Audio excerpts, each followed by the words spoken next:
Bienvenue à tous dans cette nouvelle vidéo. On se retrouve pour la première analyse de ce mercredi 6 juillet 2022 sur les Pokémon de la 5e génération et on va faire le troisième des derniers starters que nous n'avions pas fait puisque je n'ai pas posté de vidéo depuis quelques jours, mais j'avais prévenu que le planning allait fortement bouger et il bougera encore. Je ne sais pas quand, à quel moment, mais il bougera, ça c'est clair.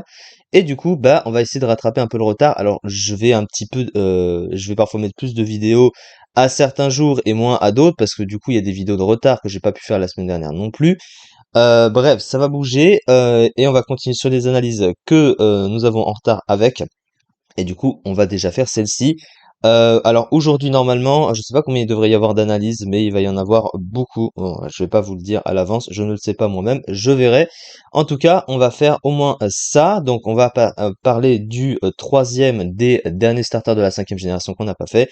Clamiral, du coup, qui est l'évolution finale du coup de Moustillon, hein, ainsi que du coup de Mateloutre, qui est donc le starter de type O de la génération. Alors, Clamiral, qu'est-ce que c'est en stratégie? Première des choses, il possède un type O pur. Alors le type O, qui est un excellent type, hein, évidemment, autant défensivement et offensivement. Défensivement, on sait qu'il apporte 4 résistances pour 2 faiblesses seulement, donc ce qui est très bon défensivement. Et offensivement, c'est un bon type aussi, même si on préfère en général pour des Pokémon plutôt orientés offensifs, ou en général les doubles types sont plus appréciés offensivement. Parce que le type O reste un type qui offensivement est parfois beaucoup résisté dans le jeu parce que tu as tous les types eau qui résistent à ce type, ainsi que les types plantes, dans les sous-tiers notamment. Il y a aussi, voilà, il y a d'autres Pokémon aussi qui résistent au type eau. Alors c'est pas un mauvais type offensif, évidemment.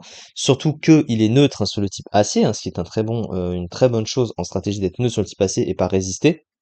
Surtout quand tu as accès qu'à un seul stab, évidemment. Euh, mais comme c'est un Pokémon offensif, voilà, un double type, ça aurait été mieux. Au niveau de ces deux talents, il possède, on va parler de Torrent, parce que Torrent, c'est le starter.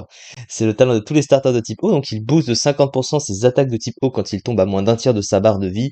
Ça, c'est pas très utile parce que tu préfères spammer les attaques du type plutôt que d'attendre, voilà, c'est situationnel, sinon d'attendre d'être affaibli pour booster ses attaques, sachant que tu feras plus de dégâts quand tu spammeras les attaques juste à temps que tu sois affaibli. Donc voilà, c'est plus cohérent comme ça.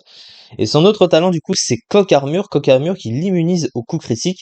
Alors, dans les faits, ça peut sembler utile parce que Coq Armure, quand tu te fais spammer des attaques, que tu tankes et que par mégarde, tu tombes et tu te fais prendre un coup critique et du coup, tu meurs plus vite, c'est utile, sauf que ce Pokémon est pas fait pour vraiment tanker sur la durée. Et donc, c'est un talent qui s'activera assez rarement parce que voilà, vu le bulk, c'est pas forcément si adapté que ça. Et tu préfères taper avec ton Pokémon plutôt que de vouloir tanker, voilà, de vouloir rester, parce que c'est un Pokémon qui peut bouger s'il est trop affaibli, etc. Enfin bref, c'est pas forcément un talent si adapté que ça. Ses statistiques, alors offensivement, il a 100 en attaque, 108 en attaque spéciale, donc presque autant de stats offensif physique que offensif spécial. Donc ça c'est plutôt correct. Après c'est pas des stats non plus extraordinaires offensivement, mais c'est correct. Sur le bulk, c'est pas extraordinaire, mais c'est plutôt correct, voilà, sur le physique. 95 en PV, voilà, 85 en défense, 70 en SPDF. Par contre, c'est plutôt au niveau de la vitesse que c'est un peu mauvais. 70 en vitesse pour un Pokémon offensif, surtout aujourd'hui, c'est pas vraiment ouf. Alors, son Moufoul, du coup, sur le plan offensif, il a des choses sur le physique et sur le spécial, ce qui fait que ça peut ramener à pouvoir utiliser son attaque physique ou son attaque spéciale, donc ça versatilise un peu le Pokémon. Il possède sur le plan physique Aqua Jet, donc la priorité stabé, évidemment. Il possède évidemment Hydro-Queue, bien sûr. Il possède Cascade. À côté au niveau des moves de Koei, du coup il a Surpuissance, Sabotage aussi, Mégacorne en fonction de ce que tu veux passer. Sur le spécial, il a Neu-Herbe, Hydro-Canon, Laser Glace, il possède également Ébullition, bien évidemment. Sur le plan du setup, alors il possède que Danse Lame, donc là c'est un problème parce qu'effectivement il tape plus fort sur le spécial que sur le physique, donc ils auraient dû inverser les deux stats, puisqu'il se booste sur un côté et pas de l'autre, puisqu'il n'a pas de bouffe de setup sur le spécial. Voilà, ça c'est peut-être un peu problématique. Par contre, son pool de soutien est dans l'ensemble assez pauvre, il a presque aucune capacité de placement.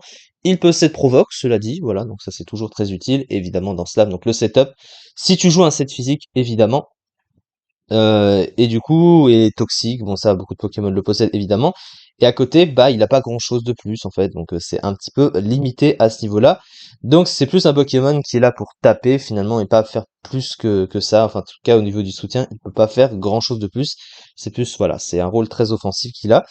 Au niveau de sa fiche stratégique, donc bonne statistique offensive, dotée d'un move pool correct, avec un coverage irrésisté dans le tiers, que ce soit sur le plan physique ou spécial, ce qui le rend imprévisible tant que son set n'a pas été révélé. Alors, irrésister dans le tiers, alors ça a peut-être bougé depuis, hein, je sais pas dans quel tiers il était à ce moment-là.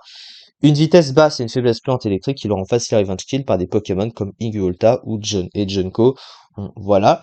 Actuellement, le Pokémon, bah, il se classe à Never Used à la 53e place seulement, 1,8%, parce que il faut comprendre évidemment que sa faible vitesse, en fait, en tant que Pokémon offensif, il est pas ouf à ce niveau-là, et surtout, il est comparé à de nombreux Pokémon de type eau bien meilleurs que lui, cela va sans dire, et la liste est longue, c'est le type le plus répandu du jeu. C'est ça, en tout cas, pour cette vidéo. On se retrouve pour les analyses suivantes. Je ne sais pas du tout combien j'en ai à faire, j'en ferai. Il y en aura pas mal hein, sur le début. Voilà, on verra en temps voulu. Merci beaucoup de m'avoir suivi et à très vite pour une prochaine vidéo.